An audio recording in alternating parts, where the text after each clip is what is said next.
Salve, torcida vascaína, família vascaína de todo o Brasil, de todo mundo, beleza? Mais um vídeo, Marcão Templário no canal, para falar do Vasco, sempre do Vascão, hein?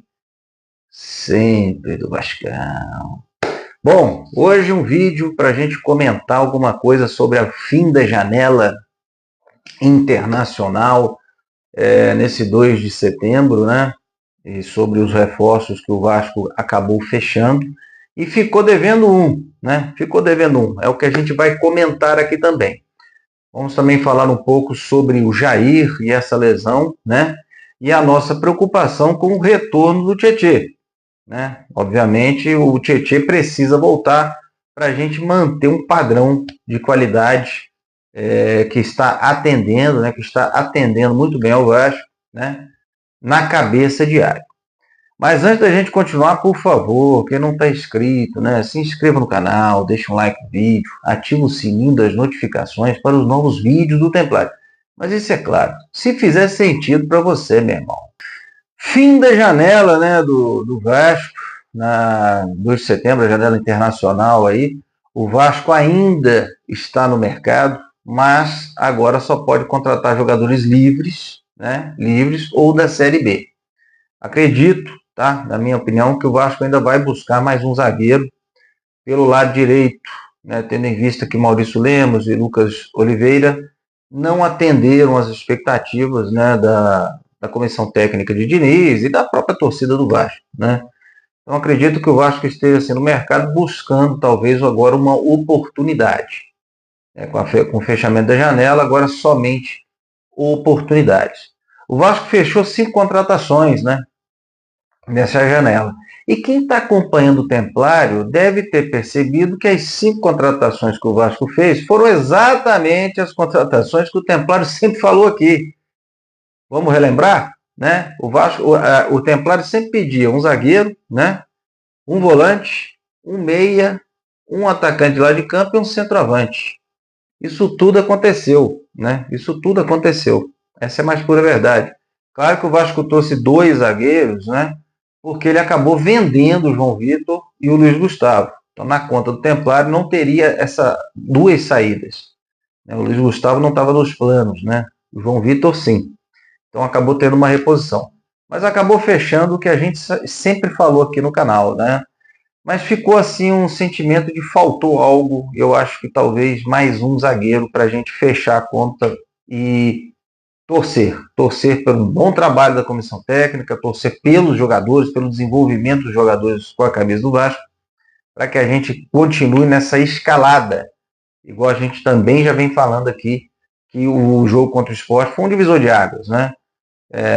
Para mim, o Vasco, com essa vitória sobre o Sport, ele olhou para a galera de baixo e falou: Zona, é com vocês aí, daqui para frente eu vou olhar para cima, eu vou buscar os 45 pontos o quanto antes, para tentar ver onde é que eu posso chegar nesse Campeonato Brasileiro. Para mim, essa é a mais pura verdade, né? Vamos apenas relembrar, né? O Vasco ainda tem mais 5 jogos mata-mata, que estão aqui na descrição do vídeo. 5 jogos mata-mata nesse Campeonato Brasileiro. E ele precisa ainda de 7 vitórias e 2 empates em 17 jogos. A missão não é fácil. Está longe de ser uma missão dificílima, né? Vamos ser sinceros. Com os reforços, não é uma missão tão difícil assim, mas não é nada fácil. O Vasco precisa manter super concentração em todos os seus jogos do Campeonato Brasileiro. Todos os seus jogos. Principalmente nos 5 jogos mata-mata, listados pelo Templário aqui na descrição do vídeo, né? Falar agora sobre os volantes, né? Sobre a cabecearia diária do Vasco. O Vasco, enfim, estava conseguindo elevar o seu nível técnico, né, a sua qualidade de jogo em termos de volantes, com a chegada do Thiago Mendes, um jogador de grupo, né, que está vindo para somar, tem boa qualidade sim, e com a grande elevada de nível nos 2 últimos jogos do Jair, né, contra o Botafogo e contra o Sport Recife. Uma pena, nossa, uma fatalidade ele ter sido lesionado, né, num lance que o juiz, né, juizão, nem sequer deu falta, cara. O VAR nem sequer chamou o juiz. Brincadeira, né? Uma lesão que tira ele aí mais um ano dos gramados, jogador que já está com 30 anos, né? Sei não, vamos ver. Eu acho que virou problema já aí dentro do Vasco.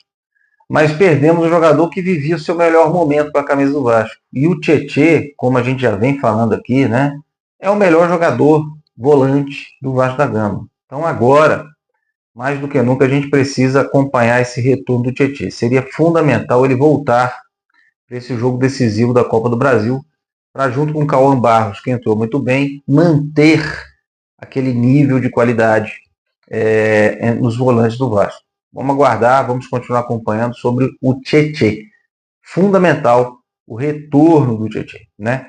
E aí já pensando na sequência do Campeonato Brasileiro, mais ainda, a importância do retorno do Tietê, né? Bom, eu acho que por hoje é só, né? Agora a gente vai continuar acompanhando essa questão do Tietê, né? E também ficar de olho aberto numa oportunidade de mercado que o Vasco possa vir a fechar mais um reforço, né? E agora, cara, é ver se os jogadores se descansam, né? Se o Diniz reflete sobre algumas alterações que ele vem fazendo tardiamente, né? A questão dos improvisos, aparentemente, ele deu uma parada, né? E vamos ver se esses jogadores que chegaram aproveitam para dar uma acelerada na parte física, na parte tática e técnica, para a gente já poder utilizá-los, quem sabe, contra o Ceará, né? Contra o Ceará, no próximo jogo do Campeonato Brasileiro. E com certeza estejam à disposição para durante o jogo, né, contribuírem com o Vasco no jogo decisivo da Copa do Brasil contra o Botafogo. Beleza? Então tá bom, pessoal. Por hoje é só um forte abraço e valeu!